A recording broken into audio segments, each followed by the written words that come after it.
इसको चुन के बुलाऊंगा, वो नहीं बता पाएगा, नहीं बता पाएगा, नहीं जानते। क्यों? भक्ति है, ज्ञान नहीं है। आप लोग अपने घर के बाहर स्वस्तिक बनाते हैं, स्वस्तिक का अर्थ क्या होता है, स्वस्तिक क्यों बनाया जाता है, उसका द्योतक क्या होता है, उसका कारण क्या होता है, नहीं जानते हम लोग। स्वस्ति माने कल्याण, क माने करने वाला, जो कल्याण करे, इसलिए उसकी 4 भाग बनाए जाते हैं, 4 खानों के बाहर उसके कोने छोड़े जाते हैं कि चारों सर्वांगीण रूप से जो हमारा कल्याण करे, वो स्वस्तिक। घर पर आने वाले मेहमान को तिलक क्यों लगाया जाता है, नहीं पता हमको। चलो तिलक लगाया, ये आपने बता भी दोगे। अक्षत क्यों लगाते हैं, ये नहीं पता हमको, नहीं जानते। और कभी जानने की इच्छा भी पैदा नहीं करी। 60 साल के हो गए, 70 के हो गए, प्राण त्यागने की स्थिति में पहुंचते जा रहे, पर कभी जानने की इच्छा भी नहीं हुई कि क्यों। इसका मतलब क्या है? भक्ति है पर ज्ञान नहीं है। शिव आराधन करने जाते हैं, नारायण आराधन करने जाते हैं, सूर्य आराधन करने के लिए जाते हैं। अरे घरों में जाता हूं मैं, महाराज जी भी अनुभव करते होंगे, छोटे छोटे बच्चों को लाके खड़ा कर देते हैं माता पिता, चलो महाराज जी को श्लोक सुनाओ, और वो बालक गायत्री सुनाता है, जबकि गायत्री इस प्रकार बोलना भी मना है।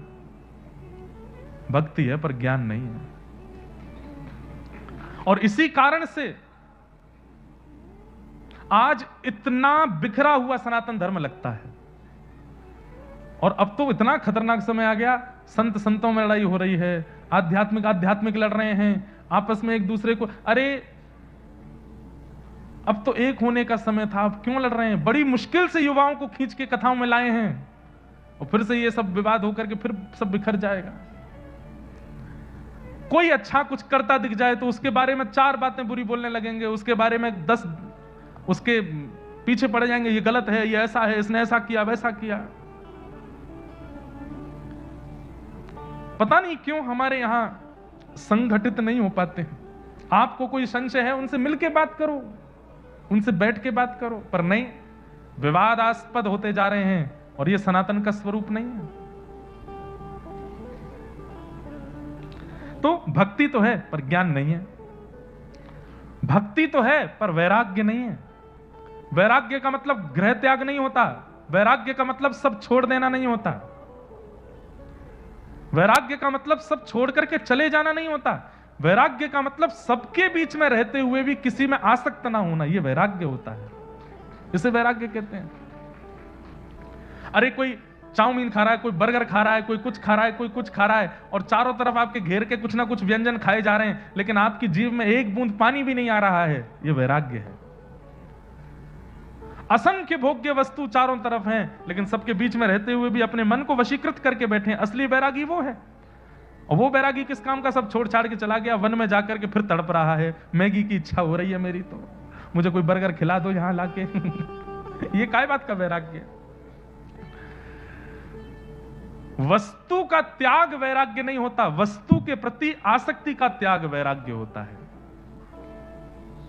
मैं कितने ऐसे परिवार जिनमें जाता हूं जहां दंपति पति पत्नी है, पर वो महावैरागी से ही हैं, बस दंपति हैं पर विरक्त रहते हैं, आसक्त नहीं है।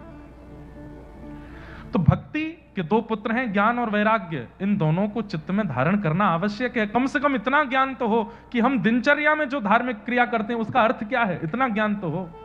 और कम से कम इतना वैराग्य तो हो कि जब नवरात्रि चल रही हो, एकादशी हो रही हो, रामनवमी हो रही हो, कृष्ण जन्माष्टमी हो रही हो, कम से कम इतना वैराग्य तो हो कि एकादशी, रामनवमी, जन्माष्टमी, नवरात्रि के दिन अन्य व्यंजनों पर मन ना जावे, इतना वैराग्य तो हो। और नवरात्रि में तीसरे दिन रो रही हैं माताएं बहनें, क्यों? अभी तो 6 दिन और बचे हैं, कैसे ही तो व्रत हो ही नहीं रहा मुझसे, अब तो मैं खा ही नहीं पा रही, ये समा की खिचड़ी खा खा के पक गई मैं तो। इतना भी वैराग्य नहीं है। वैराग्य भक्ति की पुत्र का नाम है। तो ज्ञान वैराग्य की वृद्धता दूर करो। नारद जी से जब ये प्रार्थना की भक्ति महारानी ने, नारद जी बद्रिकाश्रम पहुंचे, वहां सनत कुमारों ने कहा कि ज्ञान और वैराग्य को यदि पुष्ट करना है तो भागवत की कथा कराओ। तब नारद जी महाराज ने कहा कौन सुनाएगा? तब आपसे ही निवेदन किया। सनत कुमारों ने आनंद नाम के वन में आकर के कथा कहना प्रारंभ किया। देवी आए, देवता आए, ऋषि कुमार आए, सब लोग पहुंचे, और जैसे ही भक्ति अपने पुत्र ज्ञान वैराग्य के साथ वहां पहुंची है, भक्ति सुतौ तौ तरणौ गृहीत्वा प्रेमैकरूपा सहसा विरासी।